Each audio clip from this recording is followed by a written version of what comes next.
Today we'll speak about the next matter, the next thing,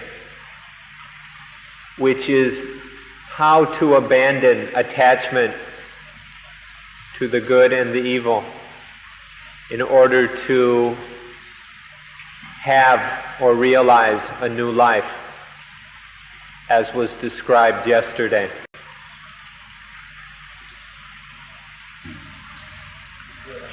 We have to study,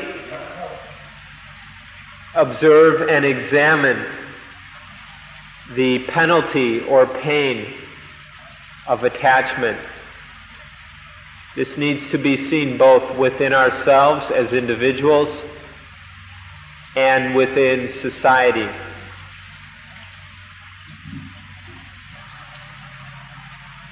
It's necessary to examine how attachment arises, to note the cause of the arising of attachment.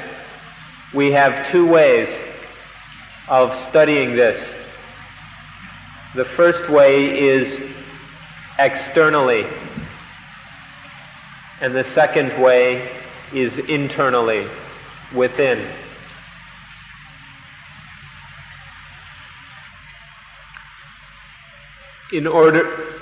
As far as the external observation and examination goes, we can go to the various books and sources of information which can point to this. Our main sources are books and information which points out the history of the human species. Back in the early stages of humanity, when there was the being that we call ape man, this ape man didn't know good and evil. But as the ape man evolved and developed into more and more human stages and levels of evolution, at some point the ape man became human enough to know good and evil.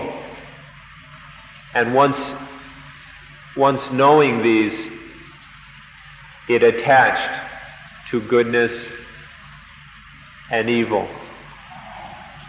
When we see it from the external view of the history of human evolution, we can see the cause of attachment to good and evil arising in this way.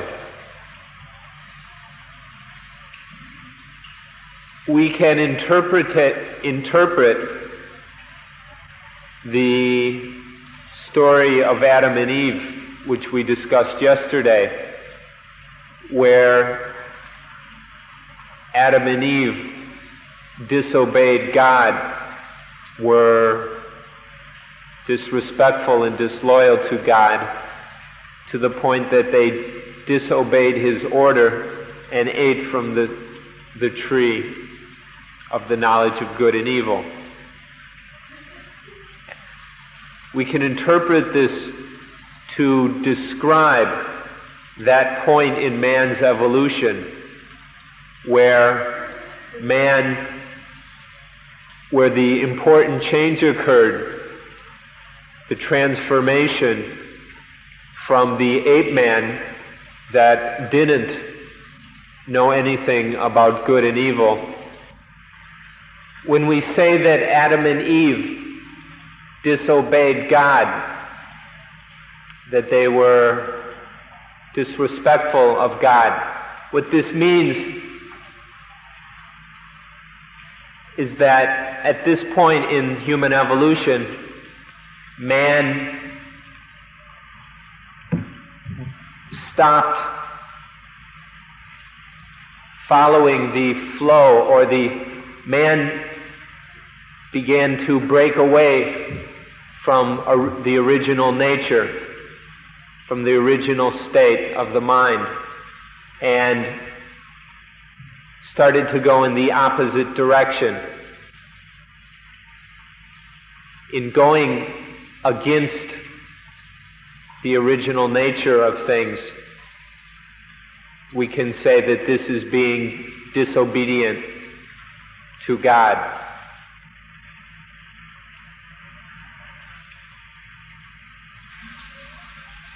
The method of interpretation that we just used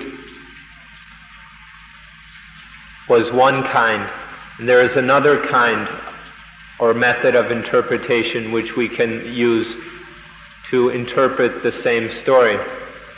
This first interpretation was in people language, the common, everyday, conventional language of relative truth that most people use.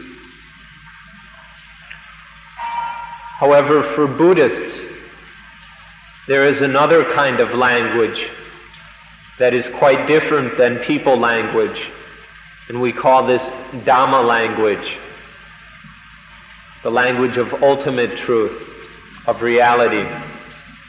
We need to understand the difference between these two languages in order to penetrate to a deeper understanding of things. So when we interpret this story in terms of Dhamma language, we get a much more profound meaning. The infant, the unborn child in its mother's womb, has no knowledge of good and evil. When it is born, when the child is newly born, it has no knowledge of good and evil. But as it grows, as it comes into contact with the various objects of the senses, as its parents take care of it and raise it, feed it, clothe it, as people begin talking to it, in all this activity, in the socialization that begins to take place, the infant is taught the meaning of the words good and evil. When it is first born, it has no knowledge of good and evil. But as it grows, it is raised in such a way that it develops the knowledge of the meaning of good and evil. And as this knowledge is begun, then there is attachment to good and evil. This attachment grows and further develops, becomes more ingrained, and becomes more habitual as the child grows into adulthood and on into old age. This attachment to good and evil will continue until death,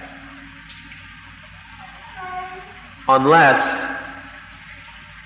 somewhere along the line the necessary knowledge for abandoning this attachment arises. Attachment either continues until death or until there is the right understanding that helps or that leads to the abandonment of attachment to good and evil. This is how we interpret this in the language of Dhamma.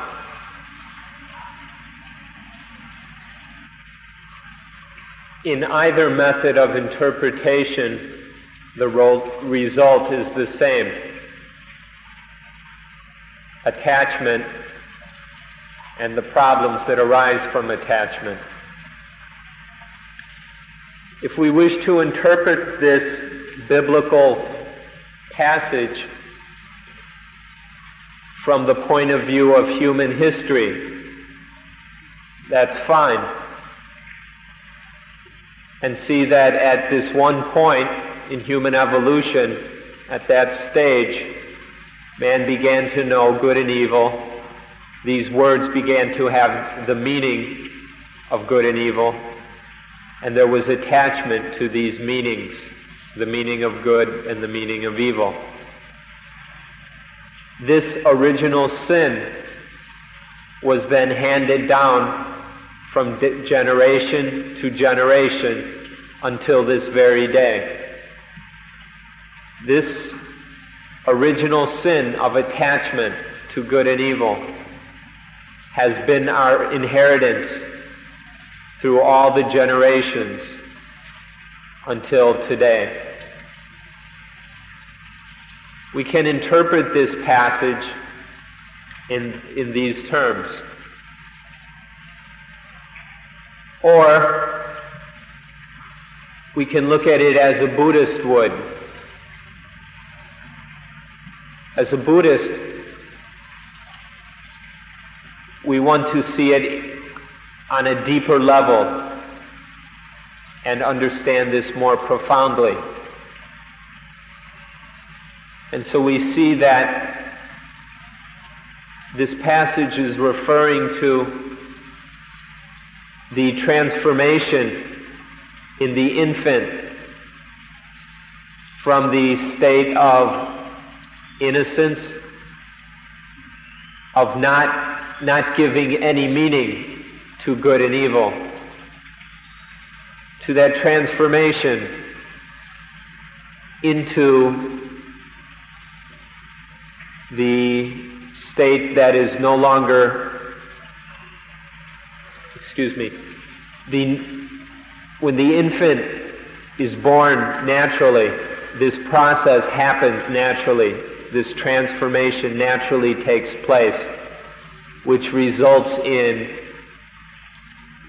the growing of the meaning of the words good and evil, and then attaching to these meanings. And then through that attachment, there is dukkha and all the various problems. We can use either interpretation. They don't disagree with each other. There is no contradiction or conflict. But we prefer the second interpretation because it is deeper and more profound.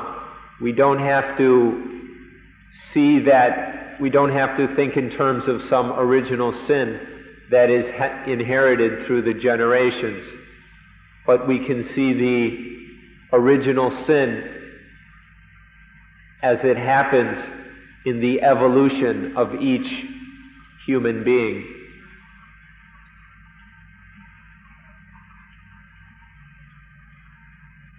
So in this second interpretation, we see how the infant begins to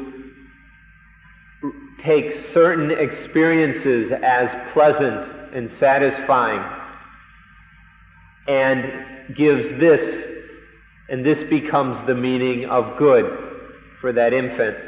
And other experiences are taken as unpleasant and dissatisfying. And this becomes the meaning of evil. And so through this, the meanings of good and evil begin to have value and then are attached to. So we have these two methods of interpreting this. If we would like, there's a third method which views things on an even more profound level than either of the first two methods. When we examine this issue with this third method, then we see that there is only nature which follows according to the law of nature. There is only nature and its lawful changes, the changes and transformations that occur according to the law of nature.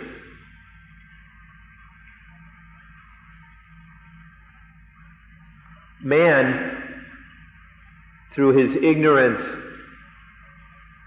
and stupidity, takes his own feelings, these judgments of pleasant and unpleasant, satisfying and unsatisfying, takes these feelings as the standard. Through this ignorance and this judging, good and evil begin to have meaning to the ignorant mind. As soon as man stops taking these feelings and judging things according to them, then all that is left is that original nature. The original nature hasn't gone anywhere. It's always been there. But through these petty conventions of man's, whereby we judge according to our own feelings, according to these limitations, the original nature is obscured. But as soon as we stop that, the original nature is realized again, and there is no attachment to good and evil. This is a more profound way of viewing this issue.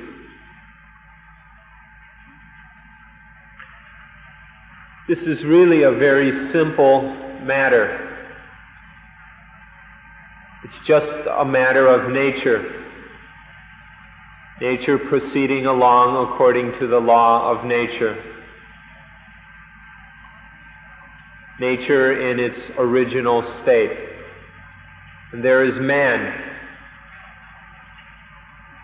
following and in agreement with this original nature. But then at one point man goes crazy, becomes insane, and comes up with these crazy ideas of good and evil and attaches to them. But as soon as man gives up this insanity and returns to the original nature, then it's all back to the way it always was. It's a very simple matter. It's just this insanity of man's and the return to sanity.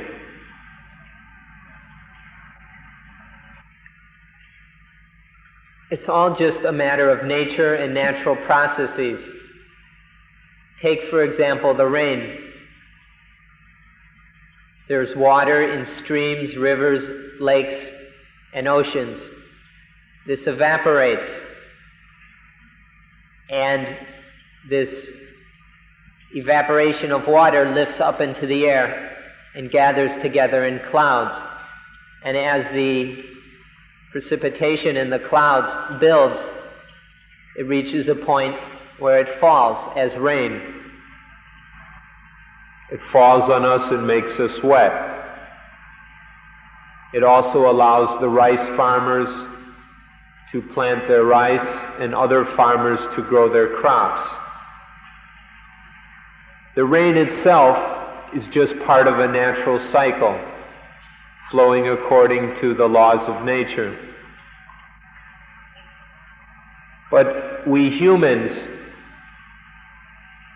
derive different advantages and disadvantages, or benefits and problems from this rain. And then we go and attach meaning to these benefits.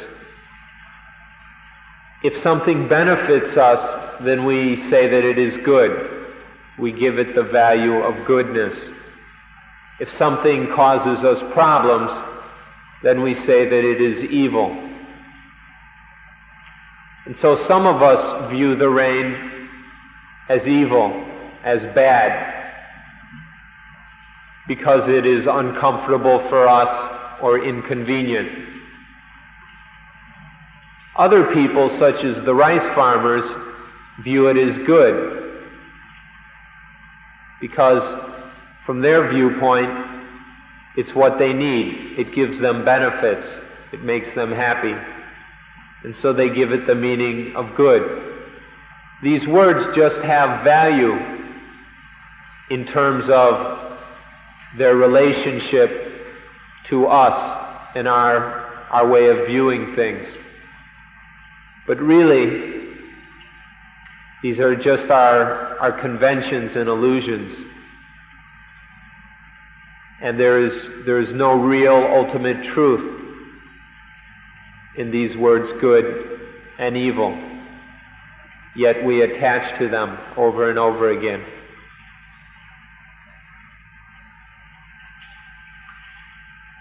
If we wish to go deeper into the human mind, then we can look at it in this way.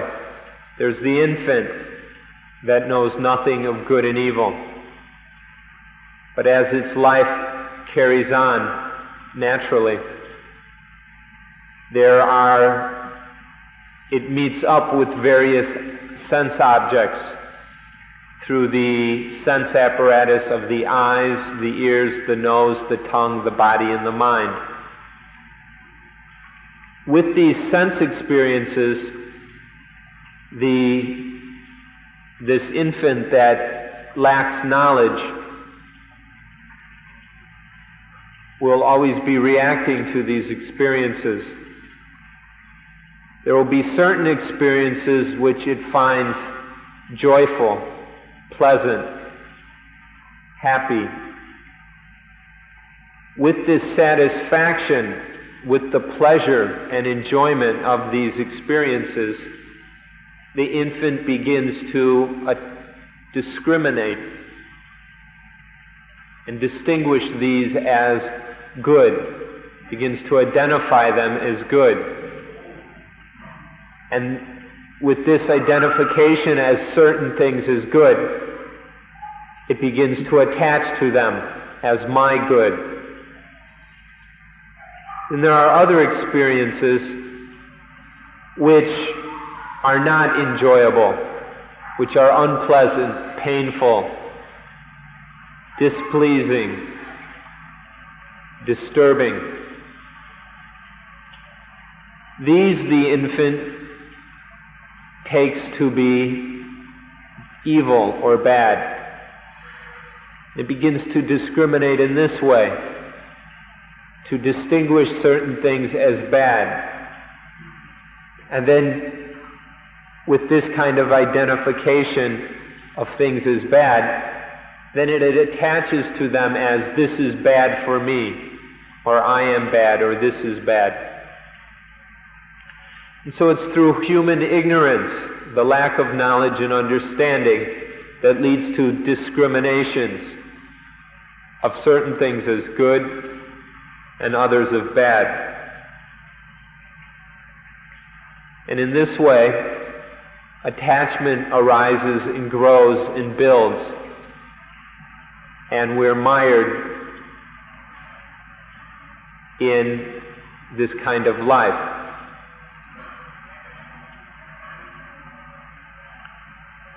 So that was looking at it in terms of the individual.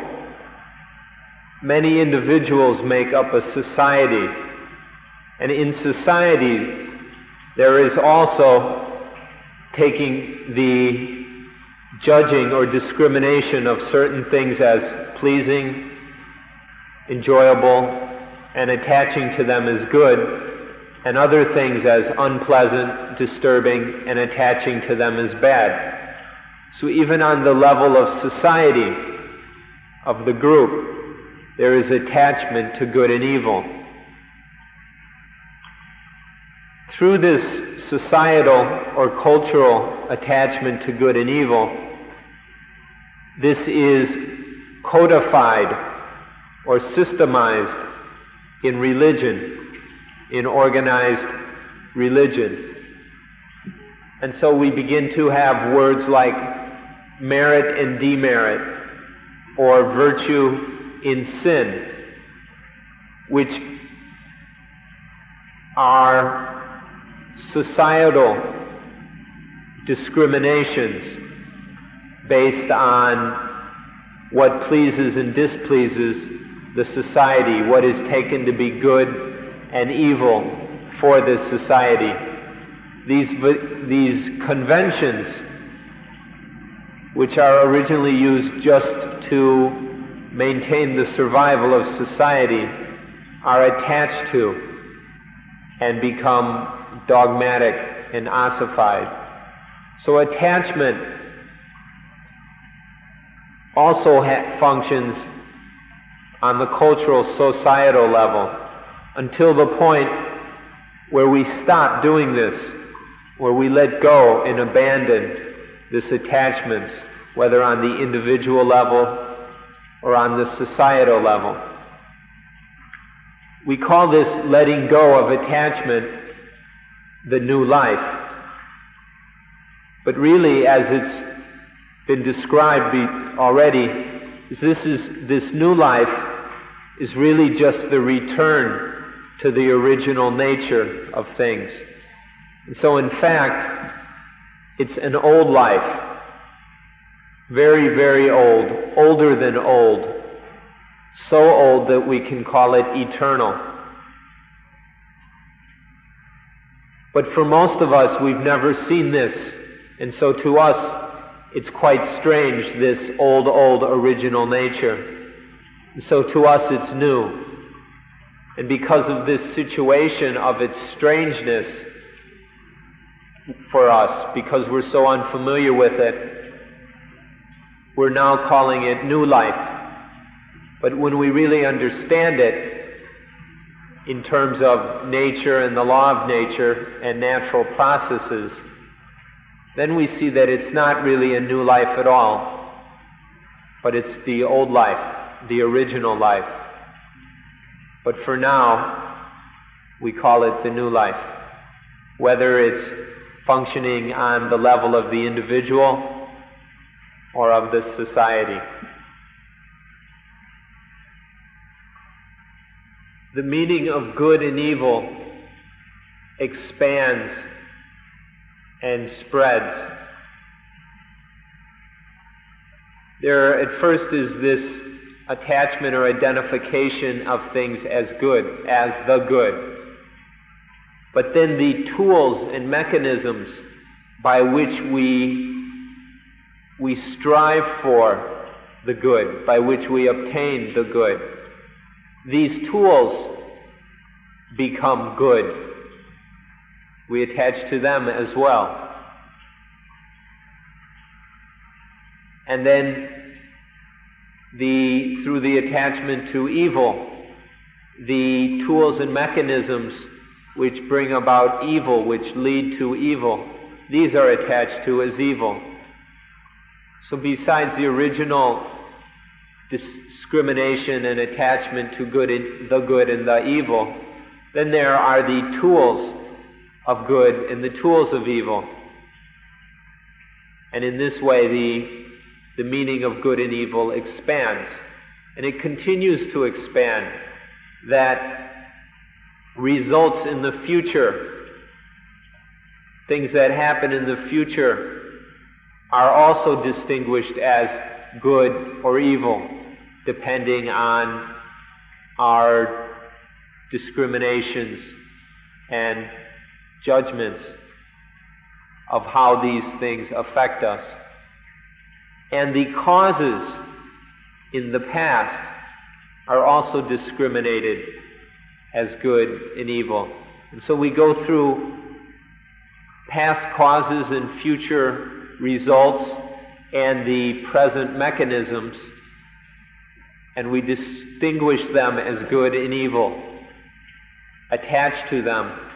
And in this way, the problem of good and evil expands, takes up more space, and causes greater problems. If we want to see it in terms even more closer to us, even more easy to understand terms. And we think of the word boon, or merit, or virtue. And whatever gets us what we want, whatever obtains those pleasing, satisfying things that we've attached to, this we consider to be merit or virtue. This is the good. And on the other hand, there is bhap, or demerit, sin, which is whatever leads to those things that displease and dissatisfy us. And so, good and evil expand into merit and demerit, into virtue and sin, into happiness and dukkha. If we take it in even more narrow terms, we have happiness and dukkha. When this happiness is something we attach to as good, it's something that pleases us, that we like. And so that's good. Happiness is good. This is another attachment we have. And then dukkha is something we don't like, we don't want. It's not at all pleasant and satisfying. So we say that dukkha is bad. So whichever way we look at it, we see these discriminations, always categorizing things as either good or bad, constantly, over and over again, throughout our lives. So good and evil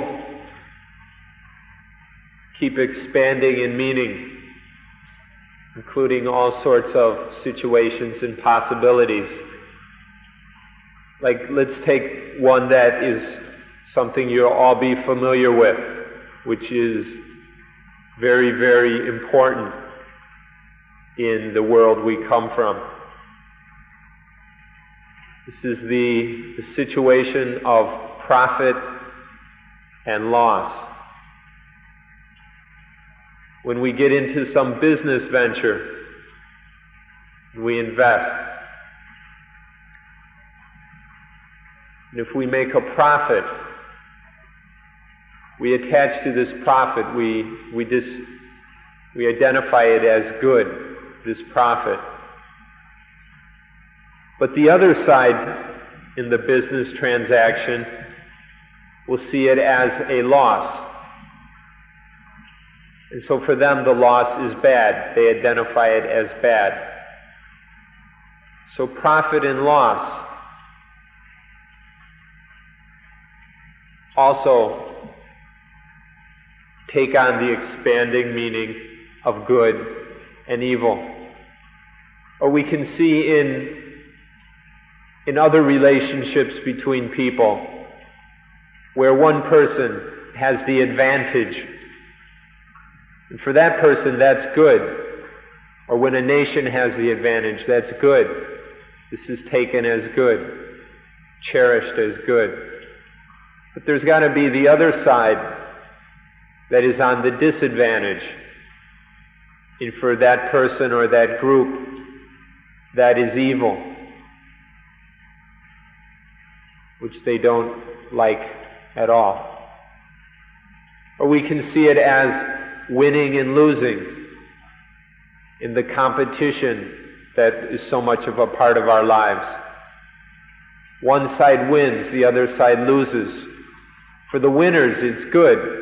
For the losers, it's bad. And so good and evil spreads into all these different areas of profit and loss, advantage and disadvantage, winning and losing, spreading out into all these different areas, in all these different dualities, in all these pairs of opposites. Good and evil expands in this way. Now, these different pairs of opposites that we've discussed, you've probably you've had knowledge of these already, but obviously you haven't understood them completely. These pairs of opposites are things that we genuinely need to understand and to see as fully as possible. They're always causing all sorts of problems through this attachment to good and to evil. So we need to look at these different opposites and see what is at work. The most powerful of these pairs of opposites, which has such a profound and strong influence on our lives, is the opposites of male and female. These are also aspects of the attachment to good and evil. The sexes are just a natural occurring separation of functions. It's just a natural mechanism used in propagating the species. And sexual instinct is another natural mechanism which nature has developed in order to continue the various species.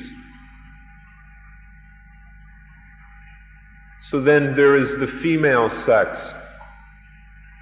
which in order for it to fulfill this sexual instinct, the female has to find a male in order to respond to this sexual need it has.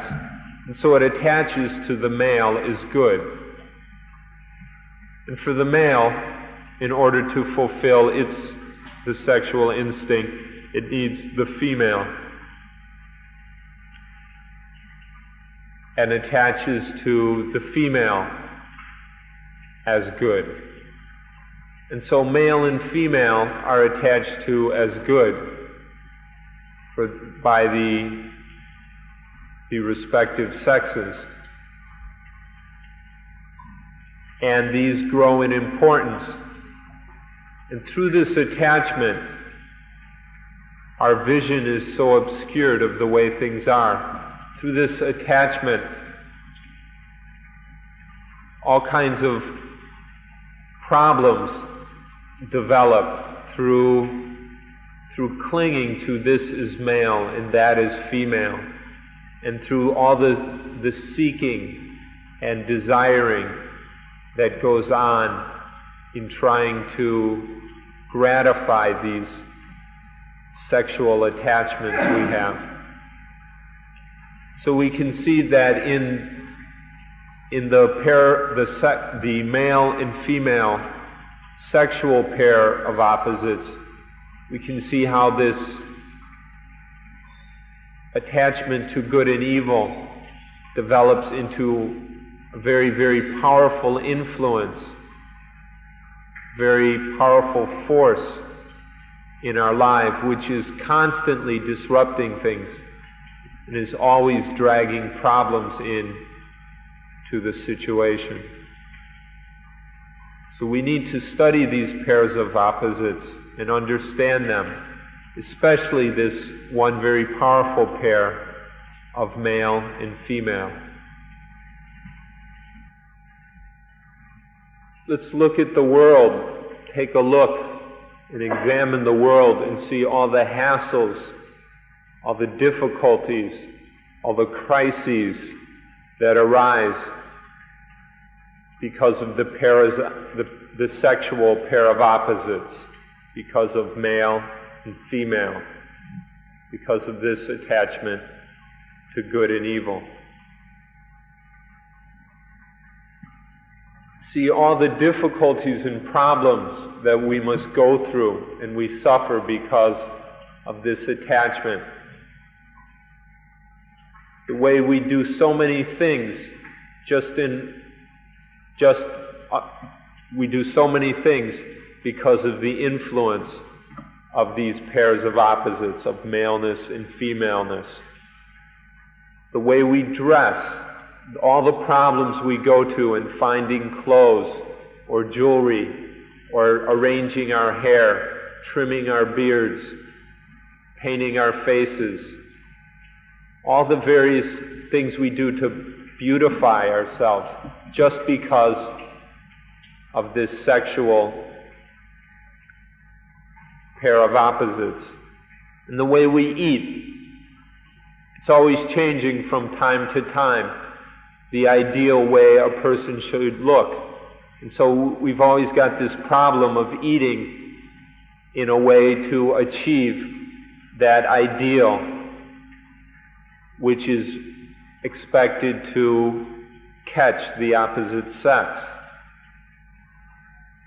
And the jobs we do, and the way we make our living, and the way we behave, the way we talk and walk, the things we do, are always under the influence of this pair of opposites, always doing things to attract the opposite sex, to fulfill this sexual need or power or desire.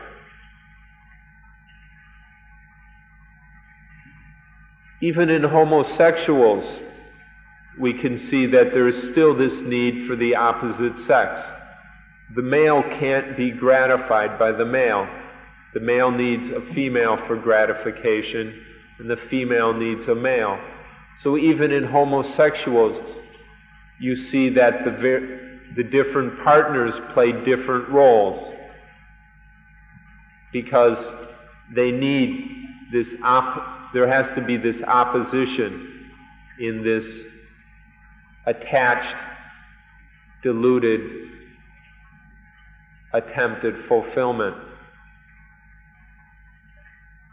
So all these various problems that are caused by the sexual pair of opposites brings about problems in all sorts of areas of life, in economic areas, in social, in health matters, in political, religious, on all levels. This problem of male and female is always exerting a powerful influence. So we can say that this is the last of the pair of opposites, because it's so strong, and it's something that affects all of us, every one of us. It's a burden for even the most common and ordinary person. So this is a pair of opposites that we really must understand and get to the bottom of, because it exerts such an influence on our lives and creates so many problems and hassles and makes peace, genuine peace, something really difficult to realize and experience. So get to understand this. You've heard of it before, but do you really fully understand this pair of opposites of male and female? So we can observe all the many, many problems that human beings suffer through because of attachment to good and evil. We can see all the hassles that must be endured. And we can look at them yourselves and see how destructive they are. And by doing this, we begin to see how appropriate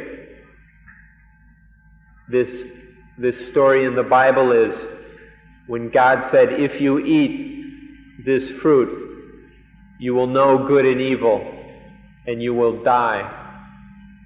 all these burdens and problems, hassles that mankind must endure is the meaning of death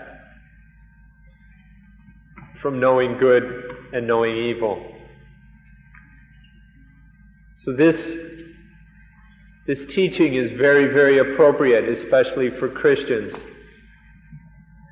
that through eating this fruit, man comes to know good and evil, and through that knowledge comes death, which is all the problems that we must undergo because of our attachment to good and evil.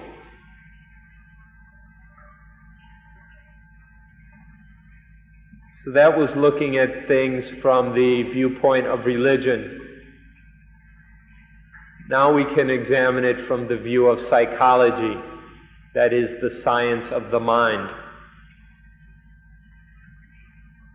We can see how that attachment to good and evil results in dukkha within the mind, that all the problems and burdens, all the hassles that arise from these attachments to good and evil, that these are the meaning of dukkha. So when we see it from the psychological point of view, when we look at this within our own minds, examine this within our own minds, not outside of us in society or in history, but within our own minds, then we see that attachment to good and to evil is the cause of dukkha. You can verify this by watching it within your own mind. If we observe attachment, we'll see that it happens dependent on stupidity or ignorance. It is only because of not understanding, because of foolishness, because we're stupid, that all this happens.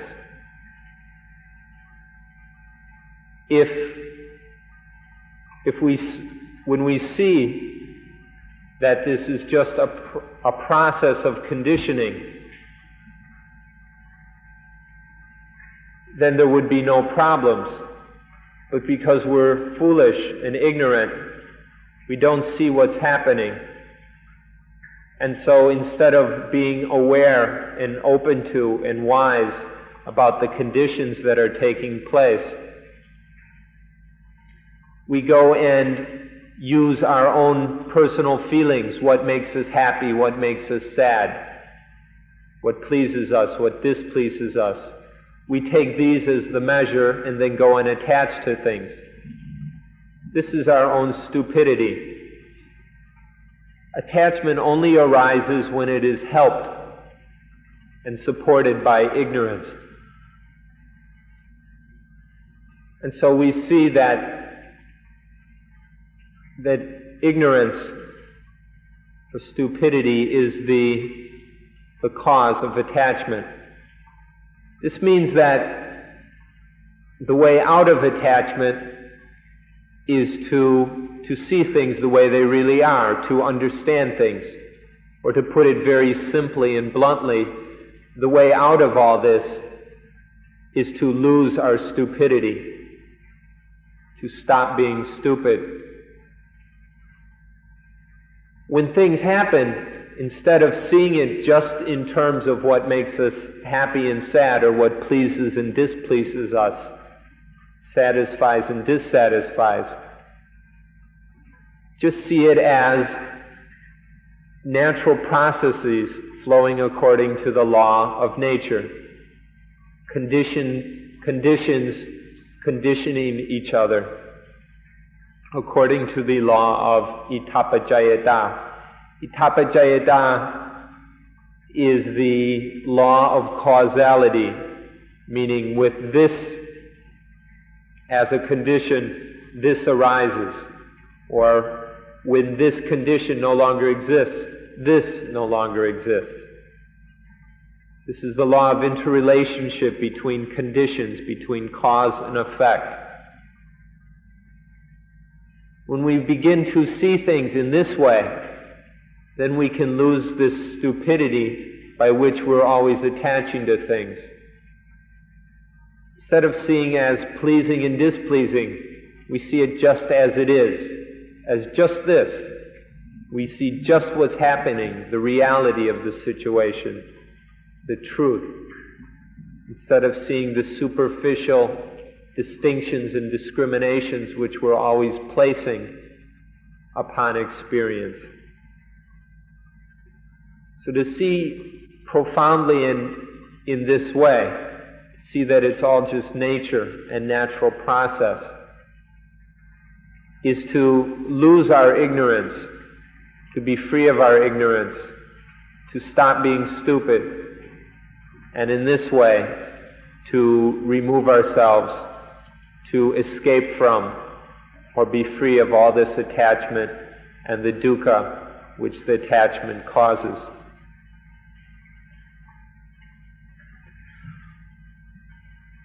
We can see that good and evil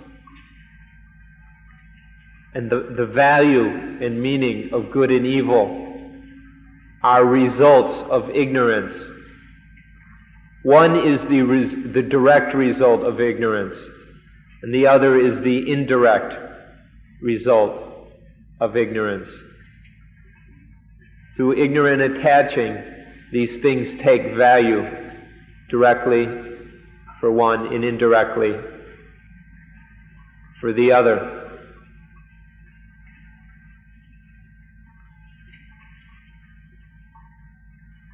So, in seeing this more deeply, seeing the problem of this misunderstanding, this ignorance, and the attachment that it gives rise to, seeing that good and evil are just the direct and indirect results of that ignorant attachment, then we begin to see the value of what we call non-attachment.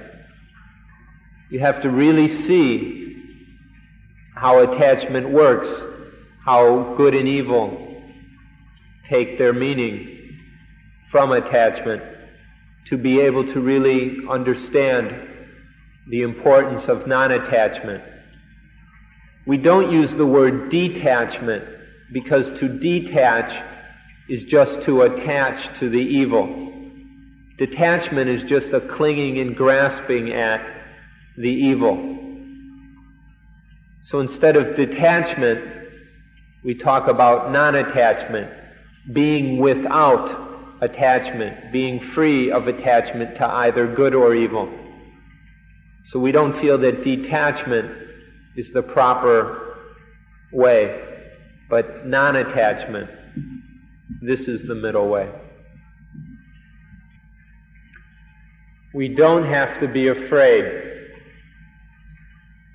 We don't have to be scared that non-attachment, that without attachment to good and evil we will die. God said that through knowing good and evil we die. So non-attachment isn't death. Non-attachment is to live in such a way that it's beyond death. And we can say that it's life everlasting or eternal life. So there's no need to be afraid of non-attachment.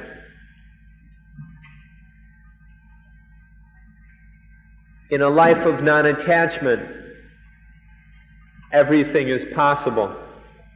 It is possible to search, to look for money. It is possible to have money and to use it. But we search without attachment.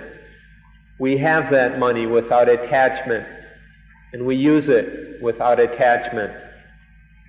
Whatever needs to be done can be done, but the key is it is done without attachment. We speak, we think without attachment. This is what the life of non-attachment is like. So non-attachment is the way out. This is realized through what we call vipassana. Vipassana means to see clearly, to see things clearly as they truly are. So, through vipassana, things are understood as they really are, and then our attachment to them begins to fade away. As attachment fades away, then there is the knowledge of things as they are. And as we live using mindfulness and wisdom, using this knowledge of the things that we need to know, this is sati panya, or applying this knowledge with mindfulness is sati sampajanya, mindfulness and wisdom in action. By doing this, by being mindful and applying the knowledge of things as they are, then there is no attaching to things. And so there is freedom from them.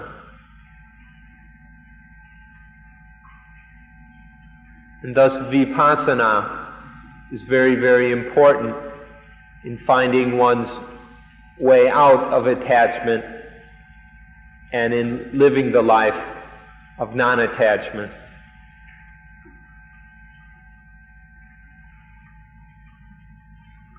So through seeing things clearly as they are, we begin to non-attach. Seeing things clearly as they are means seeing ourselves as this thing we would call we. Don't see it in terms of a triple we or a triple I, but see it as just a double we, the body and mind. But don't add the third we of self. When we say we or I, there's only body and mind, but there is no self. Through vipassana in realizing this, then it is possible to live without attachment.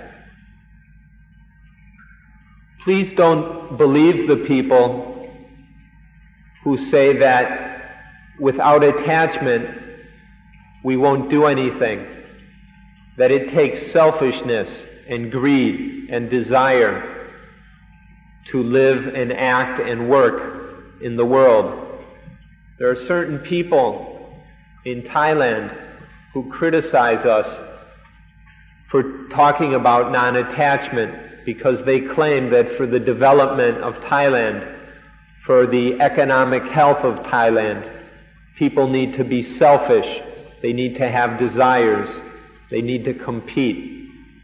They need to attach. And so they say that non-attachment is wrong, that we need it. Don't believe these people because they're so attached to things that they don't know what they're talking about. The saying, where there's a will, there's a way. Be very, very careful about this.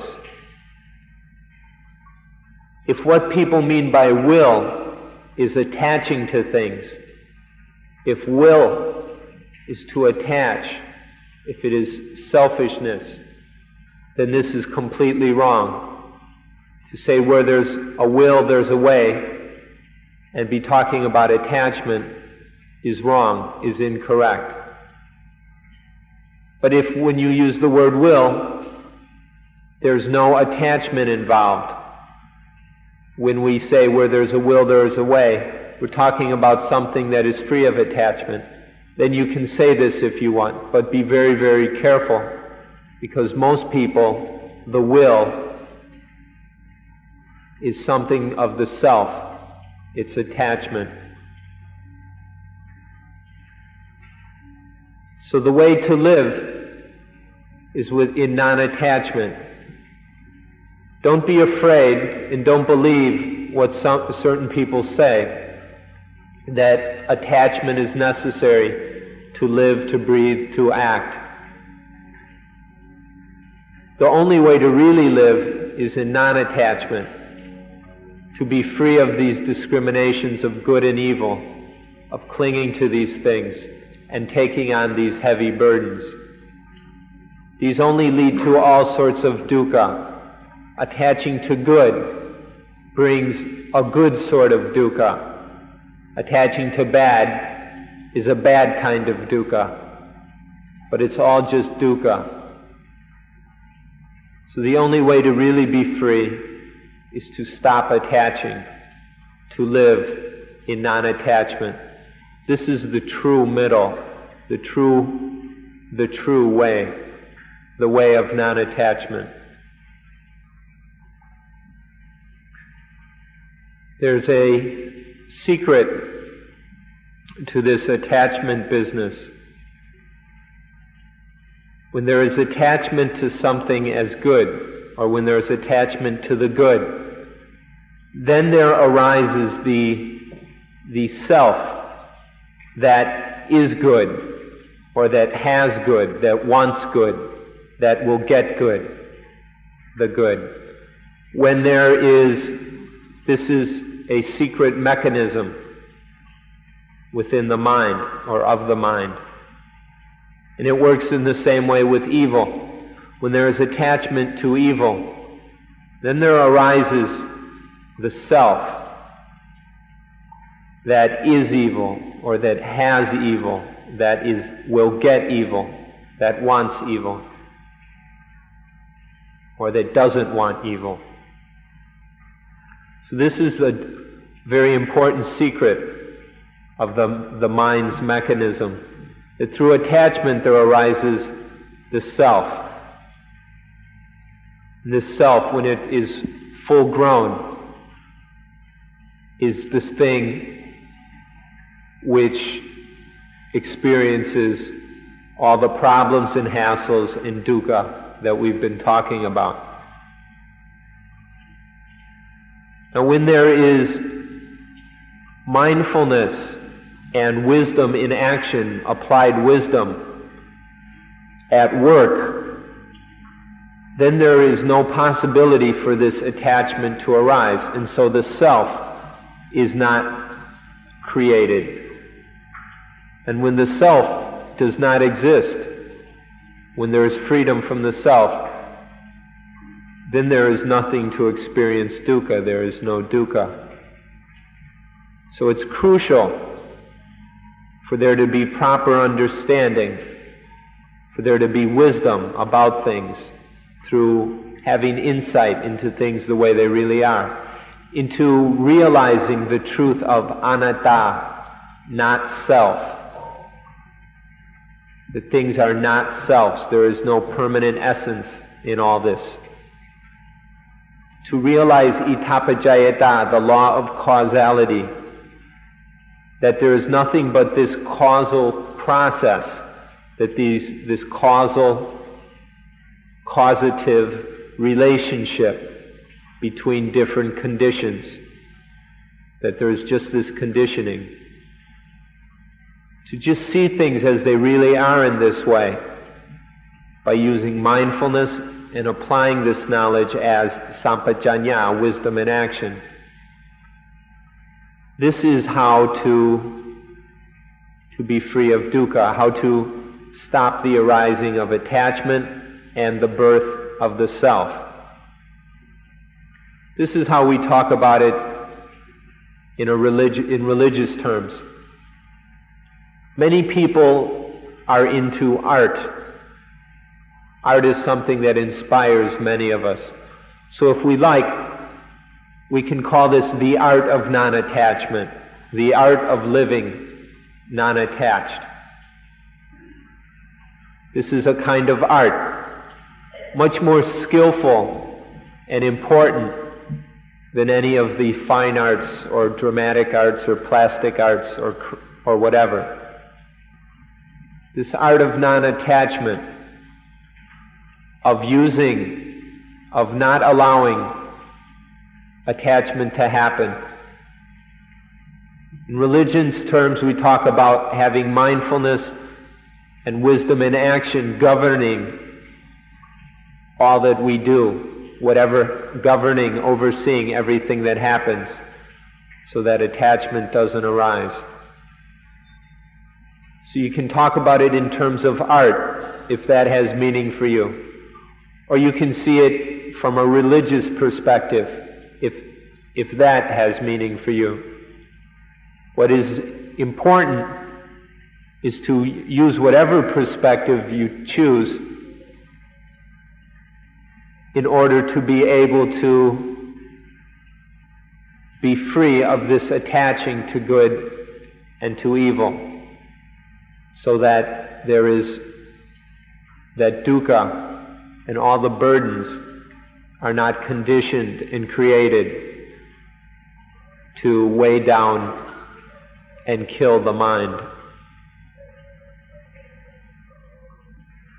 So from all that has been said today, you can see that the self is the nucleus of attachment. It's only because of this self that we can attach to things as mine. It's because of the attachment to things that as mine that there is the attachment to the self, to the I. So if we can destroy this self, then we can be free of all this attachment and all the problems, all the clinging, all the grasping, all the burdens, and all the pain.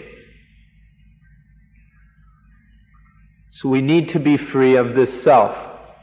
This is the way out.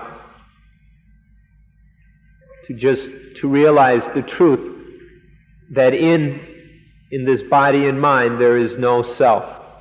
There is just body and mind, just these natural phenomena. So to put it in very simple, easy to remember, clear terms,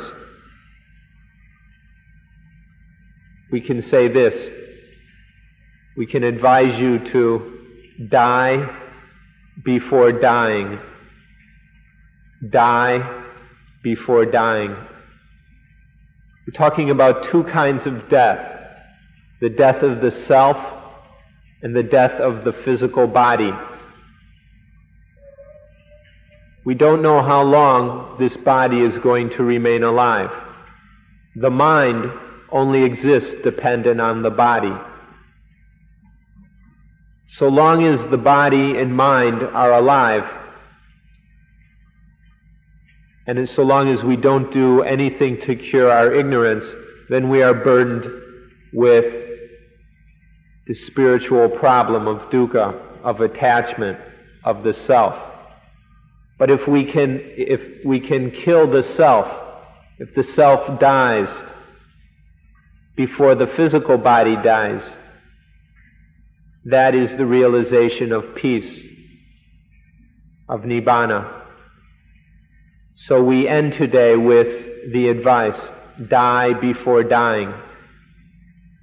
Let the self die before the physical body dies.